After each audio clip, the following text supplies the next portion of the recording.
Hello everybody, my name is Martin Cohen and welcome to this MuseScore 2.1 tutorial. Let me open MuseScore by double-clicking its icon.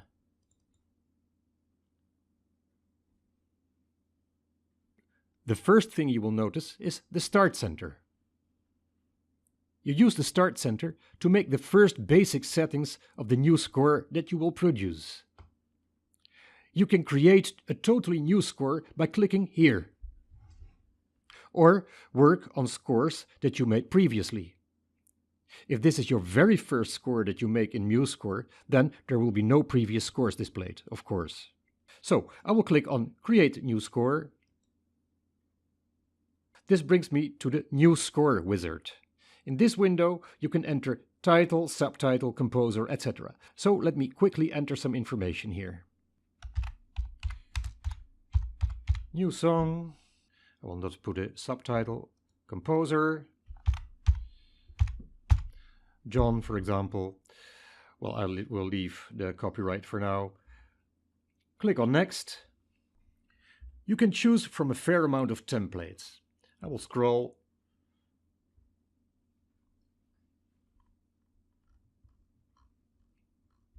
I will for now just choose treble clef.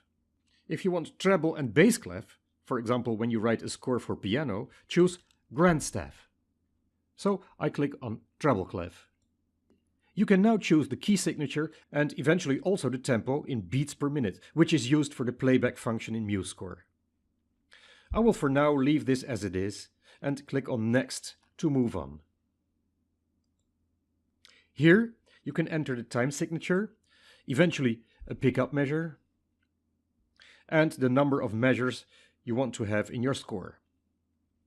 When you're done, click on Finish. You've now made the basic settings for your score and you can start working on it. To start to enter notes, you first have to go into note input mode. You can do that in three ways. The first method is to go in the main menu to Notes, Note Input. The second method is to click on this icon. And the third method is to simply type N on the computer keyboard. So let me type N. You have now two methods to enter notes into your score. The first method is with the mouse. You see that I can simply click in my score to enter notes. By default, those are quarter notes. If you want another duration than quarter notes, you can here, in the note toolbar, change the note duration. 16th note, 8th note, quarter note, half note, whole note, and so on. So let me, for example, choose 8th note. So I click here, and the 8th note icon is highlighted to indicate that notes that will be entered will be 8th notes. So let me now just click in the score to enter a note. And you see I entered an 8th note, a C. I can go on, for example a D. When I want to change the note duration, for example a quarter note, I click here. The quarter note icon is now highlighted. And I continue by clicking in my score. Half note.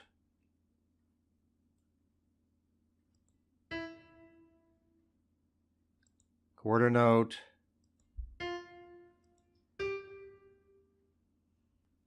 When I want to enter a rest, I click on this icon.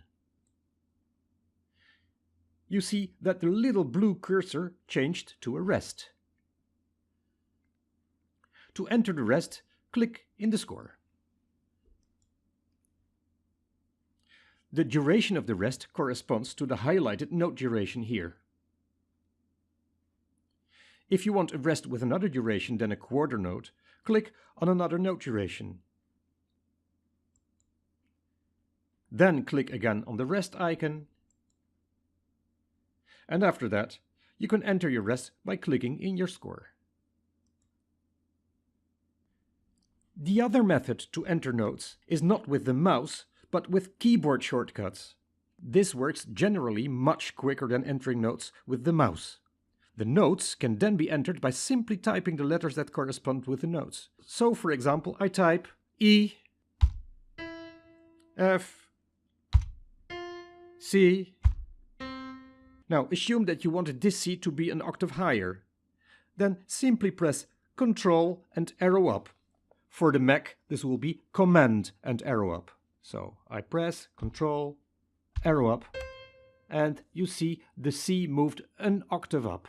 So with Ctrl and arrow up and down, or for the Mac, Command and arrow up and down, you can transpose a selected note an octave up or down. To change note duration with a keyboard shortcut, you have to use numbers. The most used ones are 4 for an eighth note, 5 for a quarter note, and 6 for a half note. Here's a list with all the keyboard shortcuts for note duration. So imagine I want to enter a quarter note. Then I type 5. You see that the quarter note icon is now highlighted. And then I type the letter that corresponds to the note. So for example, D. When I type a 6, you see that the half note icon is highlighted. And when I now type a note, you see that it's a half note. A rest can be entered by typing the keyboard shortcut 0. Be sure to first select the duration of the rest that you want to enter. You can use the same numbers for the duration as with notes. So a 4 for an eighth rest, a 5 for a quarter rest, a 6 for a half rest, and so on. So, for example, I type a 5 for a quarter note duration, and then the 0 to enter the rest. And there's the rest. I can now continue writing notes. Always first check the note duration and eventually adapt it. So let me, for example, type 4 for an eighth note and type the letter E. So in this way, you go on till you finish your song. When you're ready entering notes, or if for some other reason you want to do another thing in MuseScore than entering notes, you will have to leave the note input mode. You can leave note input mode in the same way that you entered note input mode, either by going to the menu item Notes and to Note Input, or by clicking on this icon, or by typing the letter N. And there's even a fourth way to quit Note Input mode, and that's by pressing Escape. So I will do that. I will press Escape, and I'm now out of Note Input mode. I would like to show you now some more handy things that you can do in MuseScore.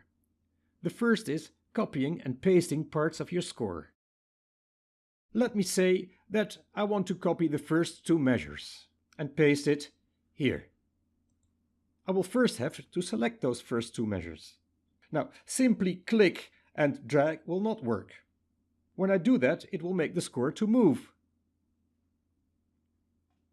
which is of course very handy when navigating through your score. But for selecting, I have to do one more thing. I have to hold the Shift button while clicking and dragging. So I hold Shift and click and drag. When I'm finished selecting, I can leave the Shift button and the mouse button, and you see that there's a blue box around the selection I just made. Now use the normal keyboard shortcut to copy, which is Ctrl+C, or if you're working on a Mac, Command+C, to copy the selection to the clipboard. Then click the first measure where you want the selection to be copied, here, and then simply use the keyboard shortcut to paste the selection, which is Ctrl+V, or if you're working on a Mac, Command+V. And you see that your selection now appears also here. Let me deselect it by clicking somewhere else. Okay, you see that we're left with some measures that we don't need, so we're going to remove them. You can remove measures by first selecting them. Now in this case I cannot select in the same way as that we did before, so I will select the first measure by just clicking somewhere in this measure, and then hold Shift and click in the last measure. Now the measures that I want to remove are all selected. Then use the keyboard combination Ctrl+Delete So for the Mac, Command plus Delete to remove the selected measures. And they're gone. It's also possible to make corrections to elements in your score. For example, this note. When I click it, it turns blue, indicating that it's selected. With the arrow up and down buttons, I can now transpose the note chromatically.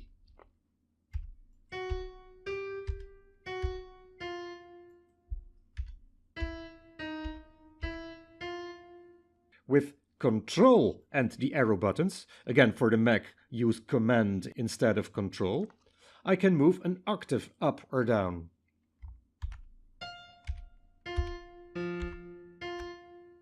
With the note selected, I can also type Delete to delete a note.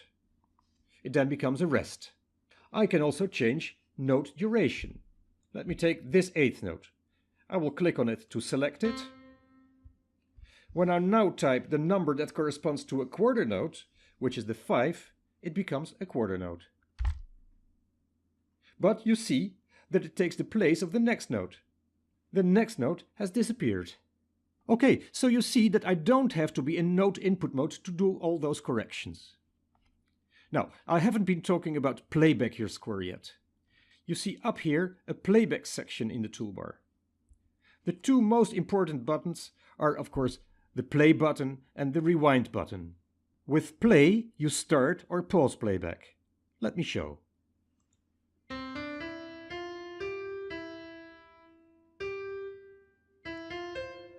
With rewind, you go back to the beginning of your score. By the way, a keyboard shortcut for the play-pause button is simply the space button. When you want to start playback on a certain note, then just select the note by clicking on it and then click the play button or hit space on the computer keyboard. So, for example, I want to start here.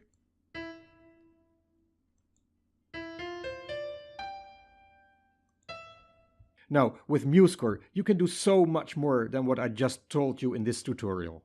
For example, you can enter multiple instruments, which you can display and print together in the same score or separately. You can make special rhythms like triplets or other tuplets. You can make chords.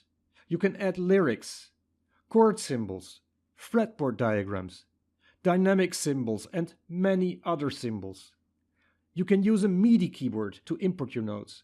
You can export your score in many different formats, like PDF, image files, but also sound files or MIDI files. If you're interested to know how all this works, to know all the ins and outs of MuseScore, then have a look at my full MuseScore course. You will find a link to my course in the description below this video. Feel free to have a look and view the free preview lessons of this course, and perhaps we will see you again in my course. Thank you very much for watching this video, and please don't forget to eventually like this video and to leave a comment.